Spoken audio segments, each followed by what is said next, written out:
Hello everyone, welcome to our channel. దక్షిణ బంగాళాఖాతంలో ఏర్పడిన ఉపరితల ఆవర్తన ద్రోణి తెలుగు రాష్ట్రాల్లోని పలు జిల్లాల్లో రానున్నటువంటి రోజుల్లో కురవనున్నటువంటి వర్షాలు.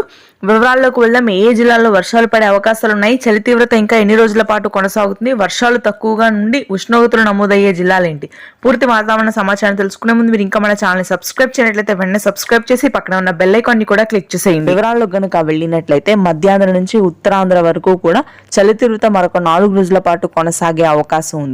శ్రీకాకుళం, విజయనగరం, విశాఖపట్నం, తూర్పుగోదావరి, పశ్చిమ గోదావరి జిల్లాల్లో చలి తీవ్రత, పొగమంచుతో కూడినటువంటి చలి తీవ్రత అత్యధికంగా ఉంటుంది. పర్యాటక ప్రాంతాలు అద్భుతంగా ఉండనున్నాయి. మధ్యాంధ్ర, గుంటూరు, కృష్ణా, కోనసీమ భాగాలు, ఆ తర్వాత మనకి నెల్లూరు, ప్రకాశం జిల్లాల్లో కూడా ఆకాశం మేఘావృతమై పలు భాగాల్లో తేలికపాటి వర్షపాతం నమోదవుతుంది రానున్నటువంటి 3 రోజుల పాటు. ఆ తర్వాత ఉష్ణోగ్రతలు ఒక్కసారిగా పెరుగుతాయి. దాదాపుగా ఫిబ్రవరి మధ్య నాటికే 35 డిగ్రీల ఉష్ణోగ్రతలు నమోదయ్యే అవకాశం ఉంది తెలుగు రాష్ట్రాల్లోని చాలా భాగాల్లో. మధ్య తెలంగాణ నుంచి ఉత్తర తెలంగాణ వరకు ప్రస్తుతానికి అయితే ఆకాశం మేఘావృతమై రాత్రి సమయంలో చలి తీవ్రత ఉంటూ ఉష్ణోగ్రతలు తక్కువగా ఉంటాయి. దక్షిణ తెలంగాణ భాగాల్లో ఉష్ణోగ్రతలు కూడా పెరుగుతాయి. ఇది ప్రస్తుతానికి ఉన్న weather update. Thanks for watching.